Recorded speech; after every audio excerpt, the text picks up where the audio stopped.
Ellos son tu voz. En DTV, el resumen. DTV, el periodismo en el Congreso.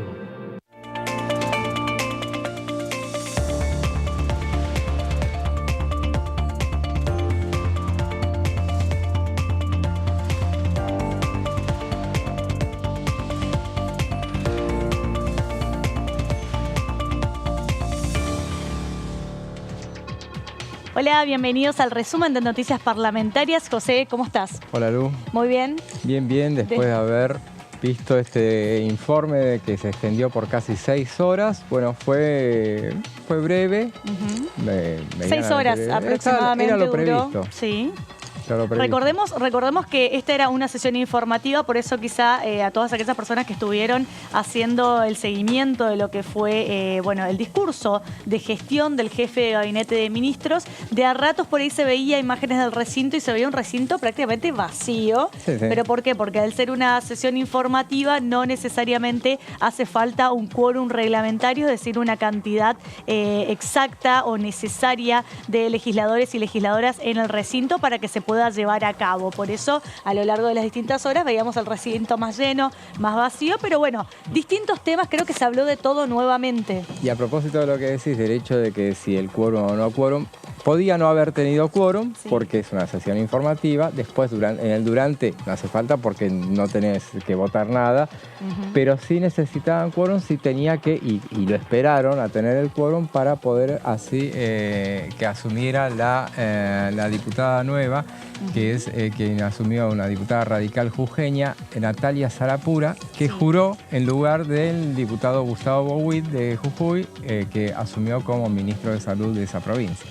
Así es, y se hablaron de distintos temas. Recordábamos, vimos como último orador al diputado Germán Martínez, que hacía referencia a que Agustín Rossi había estado presente ya en el mes de marzo en la Cámara Baja, luego en el mes de mayo en el Senado y ahora en junio nuevamente aquí en la Cámara Baja, y haciendo un poco de referencia a la cantidad de preguntas, ¿sí?, que se suele remitir a la jefatura de Gabinete de Ministros. Hablaba de que tanto en diputados, en esa primera vez que vino en el mes de marzo, eran más de 3.000 preguntas, claro. Luego en el Senado eran alrededor de 1.000 y pico de preguntas, y que ahora en esta nueva visita aquí a la Cámara Baja rondó alrededor de 2.770 preguntas, para ser preciso, y decía si es necesario tener tanta cantidad de preguntas porque muchas de ellas son repetitivas, que de aquí en adelante se podría empezar a trabajar a que no sean tantas y que no sean tan repetitivas, ¿no? Pero que no se queje, porque es así. Siempre es así. Y los diputados todos, son 257, todos tienen oportunidad de preguntar, no todos preguntan, obviamente,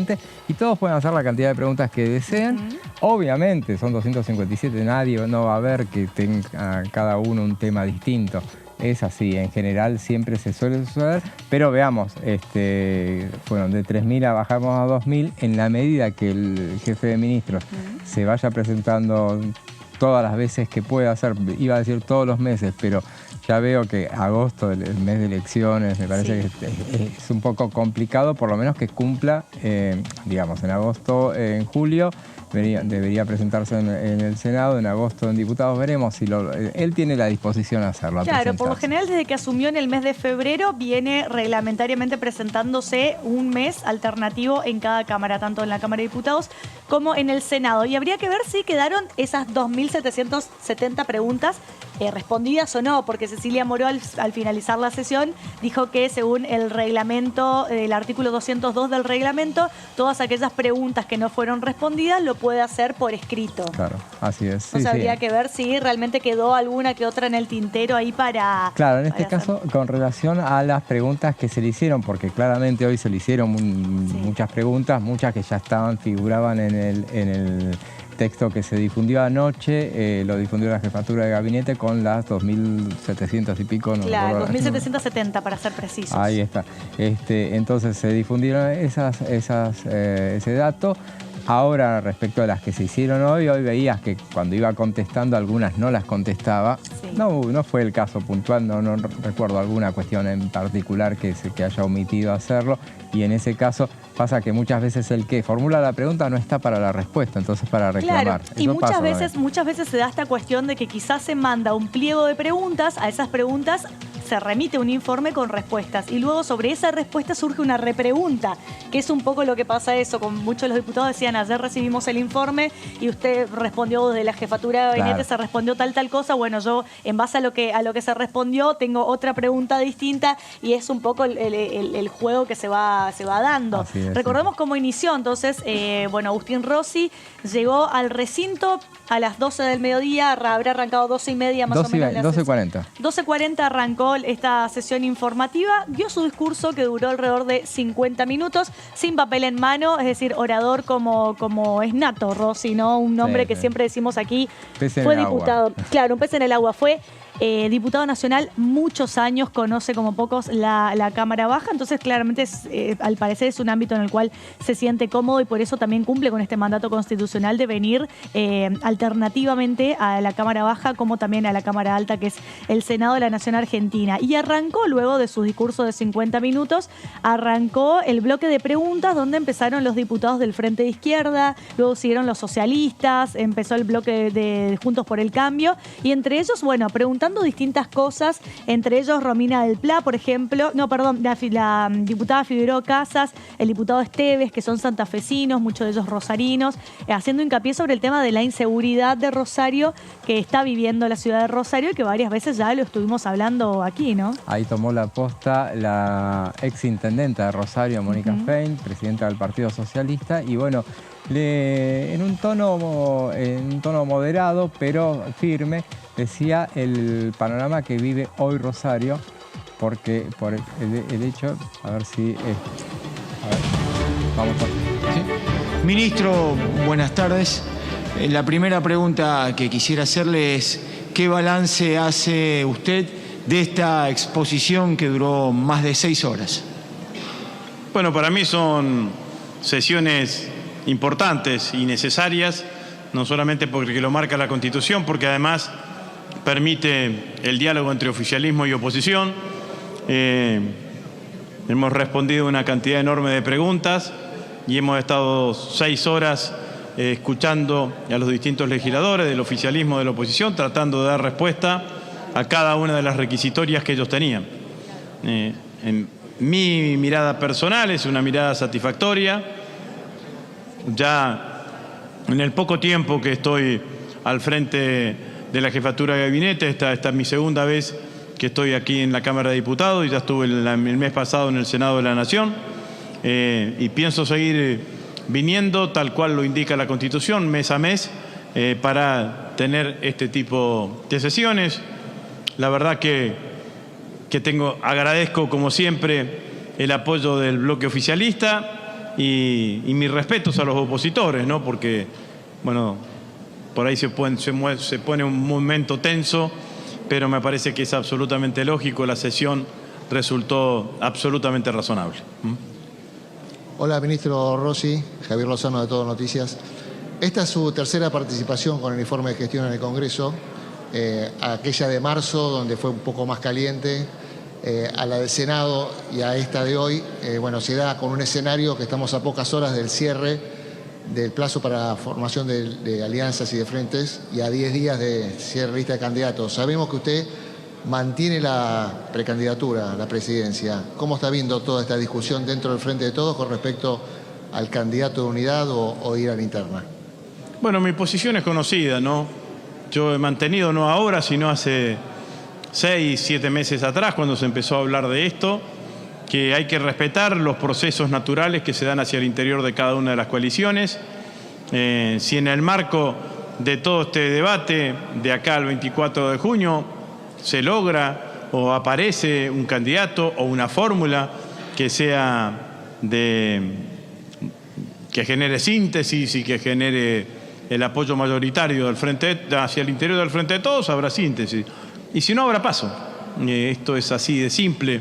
Me parece que lo que sí estoy en desacuerdo es cuando se intenta forzar una situación. Me parece que en esta situación que tiene hoy el Frente de Todos, lo que hay que hacer es ser muy respetuoso de los procesos políticos, internos.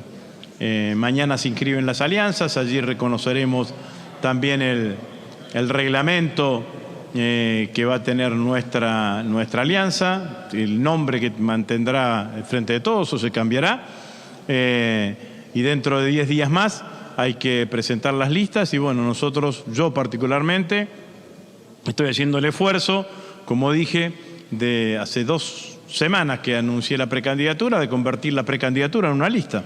Bueno, y en esto estamos trabajando y cumplir con todas las formalidades, juntar los avales necesarios para que esto sea posible. Jefe de Gabinete, buenas tardes. Mi pregunta tiene que ver con si su candidatura de hacerse consideraría una fórmula mixta con un radical, por supuesto, que no forme parte de Juntos por el Cambio, y si esta opción también se considera para las otras alternativas dentro del Frente de Todos, o como vaya a llamarse a partir de mañana. No, la verdad que lo que estoy pensando yo es en una candidatura compartida por una compañera.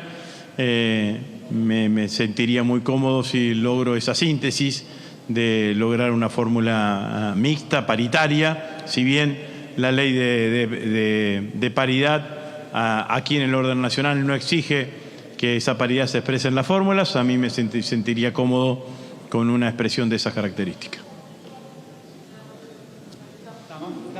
Listo, muchas gracias. Bueno, escuchábamos entonces en conferencia de prensa al jefe de Gabinete de Ministros, Agustín Rossi, respondiendo primera pregunta un poco de lo que fue el balance de esta sesión informativa, diciendo de que lo que siempre decimos aquí, que él no tiene problema en concurrir todos los meses aquí a la Cámara de Diputados, como también al Senado alternativamente, y cumpliendo con el mandato constitucional. Inmediatamente, claramente, los compañeros periodistas le preguntaron por su precandidatura, a ver cuál es su postura, ¿no? Si iría con un candidato de unidad o preferiría las PASO. Creo que fue clara la postura de Rossi. Sí, él no rehúye a ese tema, obviamente, está dispuesto a competir y bueno, veremos a ver qué es lo que pasa, porque mañana cierran las alianzas, igualmente después tiene tiempo, él ya directamente juega dentro del Frente de Todos, veremos a ver si el Frente de Todos cambia también de nombre, pero esa es otra cuestión que se develará mañana a las 12 de la noche. Así es, y nosotros nos está llamando nuestro móvil desde el Delia Parodi con nuestra compañera Lourdes López. Lourdes, bienvenida, ¿cómo estás? ¿Cómo estás, Lu? Bueno, saludar por supuesto también a José y a todo el equipo que nos sigue a través de Diputados Televisión, al equipo y a toda la audiencia que nos sigue a través de Diputados Televisión. Bueno, acaba de finalizar esta jornada bastante extensa que comenzó más temprano, cerca de las 12:30 del mediodía. Obviamente que ya son las 18:37, o sea que llevó un poco más de 6 horas de exposición, contando también cuál es la sesión de Argentina de manera internacional, con lo que fue la última gira del ministro de Economía, Sergio Massa, en China. Bueno, abordando diferentes cuestiones puntuales que tienen que ver con la vista que tiene y la salida que va a tener nuestro país de cara al próximo año también, este año electoral, y por supuesto los diputados y diputadas escuchando y preguntando en este recinto, ¿no? Así es, Lu. Bueno, muchísimas gracias por tu participación, ¿no? Por contarnos un poco lo que está pasando allí. Veo que atrás tuyo está el Delia Parodi. Veo que hay mucha gente, mucho movimiento. Sí. ¿Hay alguien todavía? ¿Ya se fueron todos? Contanos un poquito qué pasa ahí. Sí. Están finalizando, bueno, con los trabajos de los asesores, en este caso del equipo, Agustín Rossi, están levantando carpa, como quien se dice, se está levantando todo el equipo que por supuesto dispuso de la sala de conferencias Delia Parodi para poder desplegar en sí una especie de oficina y de esa manera tener todos los papeles y todo lo que necesitaba, en este caso el jefe de gabinete, para poder dar una explicación, una exposición mucho más pormenorizada y clara.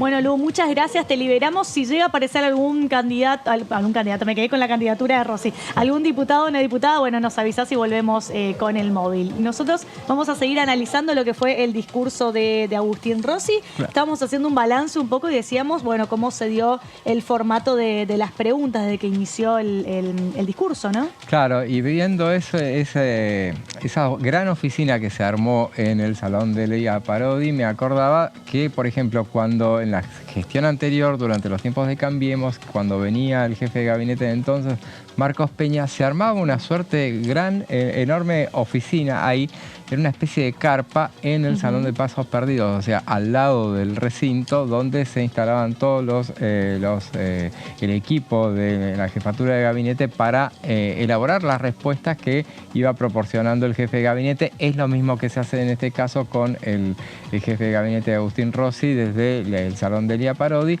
donde, recordemos, él a veces no tenía ningún empacho en recibir las respuestas en papel y leer los datos, porque obviamente tenés que tener los datos que te pedían en muchos pasajes.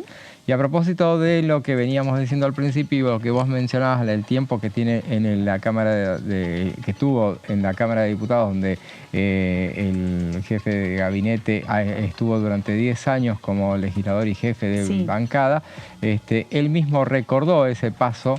Siempre lo hace, siempre cada vez que viene no omite el hecho de mencionar que él es un ámbito que claramente bien conoce. Y a propósito de las preguntas de la diputada Romina del Pla, que mencionaba que fue la primera en preguntar. Fue la primera en preguntar, arrancó primero el bloque, el del Frente de Izquierda, luego siguió el bloque socialista, luego, bueno, Juntos por el Cambio, así se fue desarrollando. Incluso, bueno, Romina del Pla también hizo referencia a lo que fue la caída de los ingresos en torno a la inflación. José, tenemos nuestro móvil que nos está llamando desde allí, desde la Cámara de Diputados. A ver con quién estamos. Así es, Lu. Bueno, en este caso el diputado Marcelo Casareto, por supuesto, acaba también de ser parte de este análisis y de esta exposición por parte del jefe de gabinete. Bueno, diputado, de alguna manera ha sido una jornada algo extensa. ¿Qué conclusiones le quedan, particularmente del desarrollo a nivel económico, sobre todo por parte de, en este caso, el jefe de gabinete? Bueno, en primer lugar hay que destacar la predisposición del jefe de gabinete de venir al Congreso Nacional. Ya es la segunda vez que viene a la Cámara de Diputados, ya fue también al Senado. Ha respondido ampliamente en forma escrita, respondiendo a las preguntas, también en forma verbal. Estuvo toda la sesión, expuso prácticamente sin asistencia de material. Escuchó las exposiciones de todos los diputados de todos los bloques y respondió cada uno de los temas. Creo que eso es muy importante. Y también hay que destacar que muchos de los diputados de la oposición vinieron pocos y después que hablaron no escucharon las respuestas. Así que nosotros tenemos la garantía de que el Congreso funcione, sesione, de que se cumpla con estas sesiones informativas. Así que ha sido una jornada muy satisfactoria para nosotros. Diputado Marcelo Casareto, bienvenido. Luciana Fernández lo saluda. ¿Cómo está? ¿Cómo estás? Muy bien, muy bien. Una de las últimas intervenciones que hizo Germán Martínez al finalizar ya lo que fue la sesión informativa, lo nombró a usted cuando habló del tema de la industria y los trabajadores que lograron tener un empleo en ese ámbito y que de alguna manera cuando diputados de la oposición dijeron que había ciertas cosas como que no se le reconocía al gobierno, que había que tirarlo a la basura. Bueno, un poco, ¿qué opinión le merece esta situación? Bueno, creo que la Argentina viene en una situación complicada de 2019, por eso Macri perdió la reelección, porque los argentinos vieron la realidad y no lo votaron. Fue un fracaso ese gobierno, el fracaso de Mauricio Macri, de Horacio Rodríguez Larreta, de Patricia Bullrich y demás. Cuando asume nuestro gobierno, a las pocas semanas empezó la pandemia. Así que una vez superada la parte más dura de la pandemia, la Argentina encontró un camino de crecimiento. En 2021 crecimos más de un 10%, el año pasado crecimos más de un 5%, y en este año también se proyecta un crecimiento.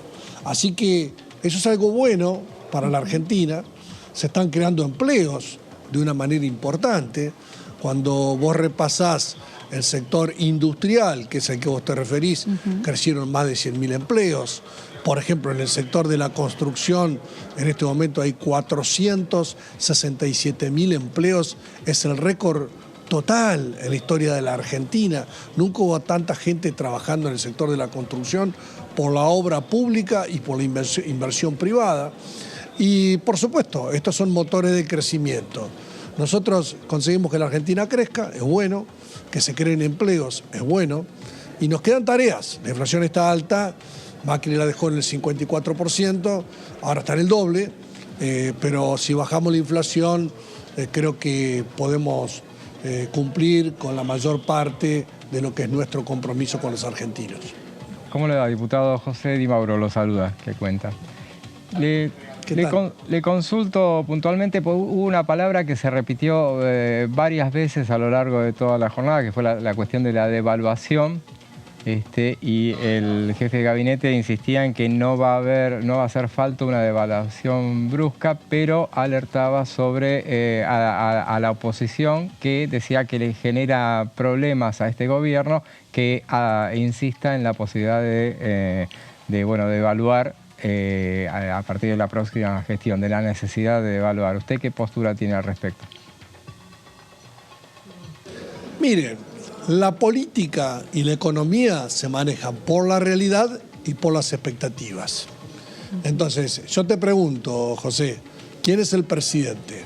Alberto Fernández. ¿Quién es el ministro de Economía? Sergio Massa. Perfecto. Entonces, ¿cuál es la situación económica de la Argentina? Esta. Ahora, en general, la política y los mercados dicen, bueno, pero estamos en junio, va a haber elecciones y en diciembre va a haber otro gobierno.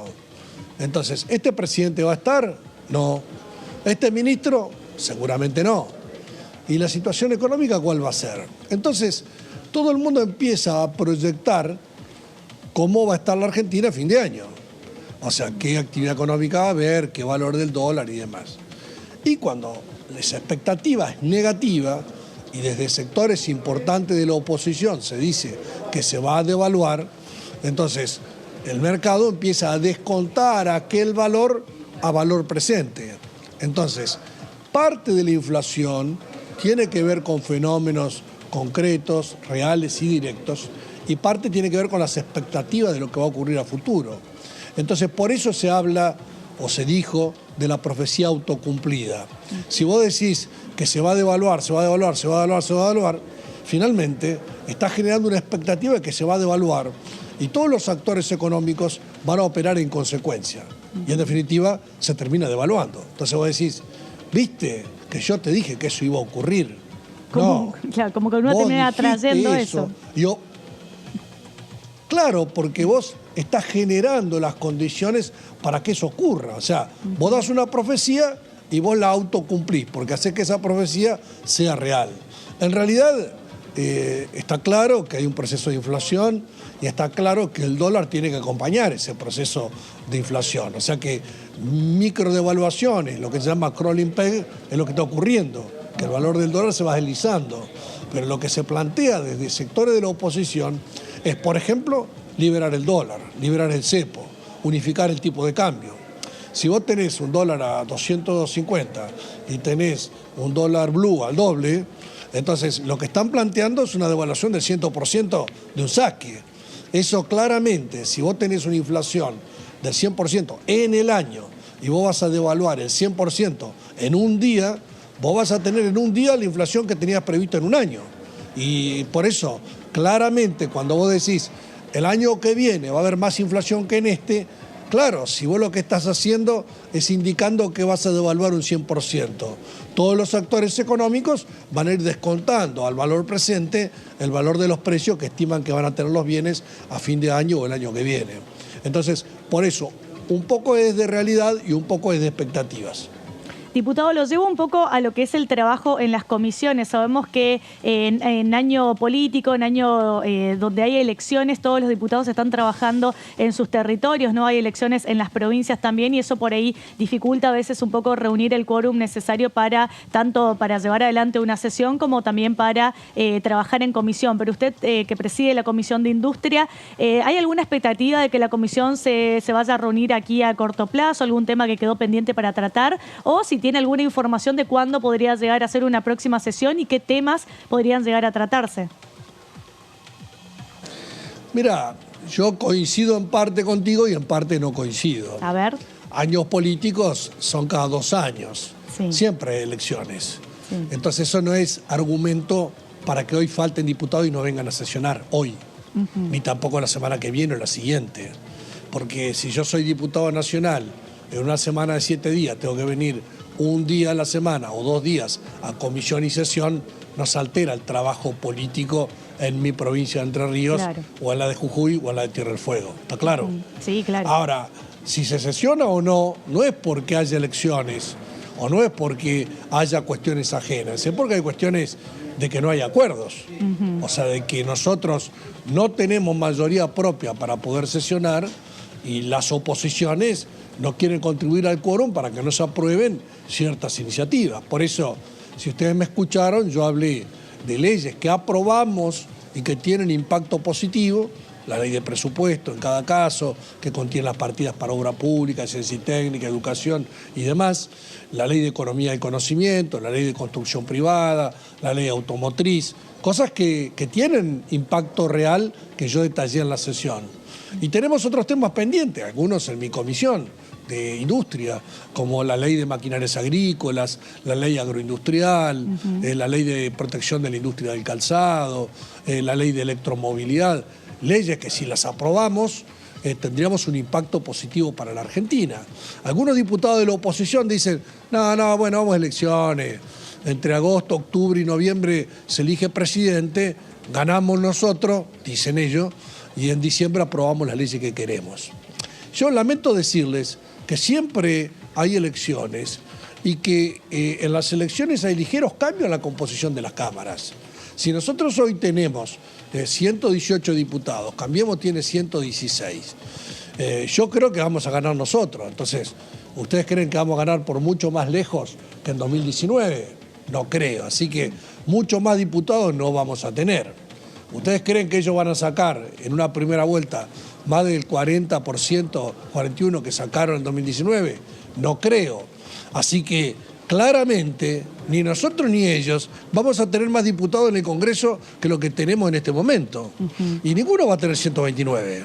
Claro. Entonces, lo que uno trata de hacer es didáctico, en el sentido de tratemos ahora los temas. Si estamos en junio, aprobemos las leyes en junio, porque cada ley que votamos hoy empieza a generar un impacto y son 6 meses que le ganamos a lo contrario que sería paralizar las comisiones o paralizar el Congreso.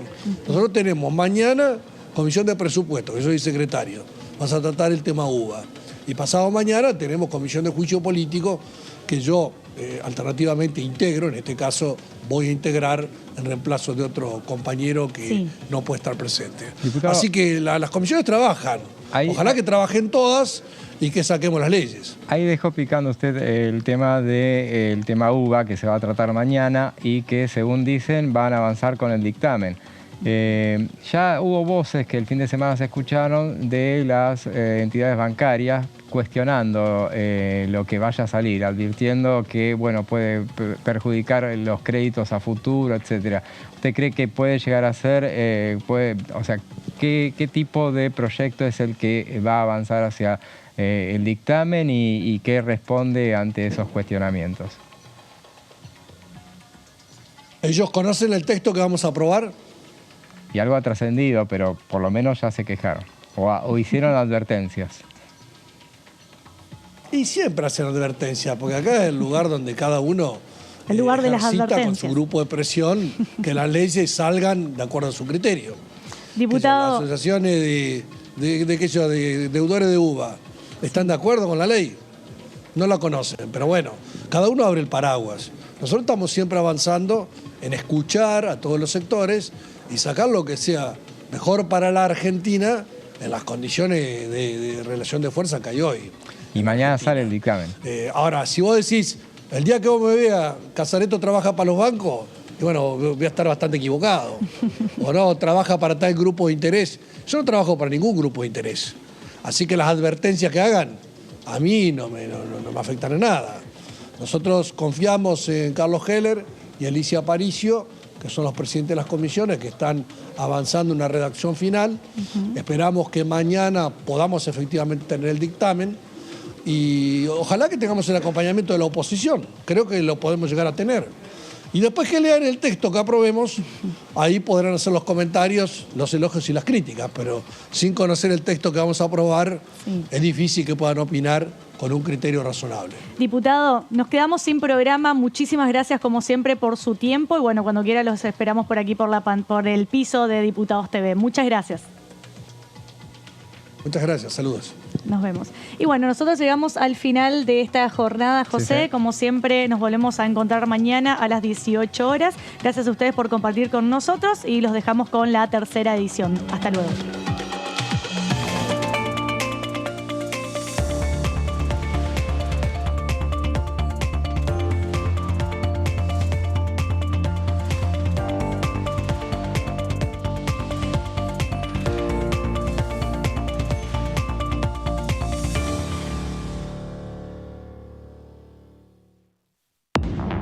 Hola, ¿qué tal? ¿Cómo andan? Bienvenidos, bienvenida.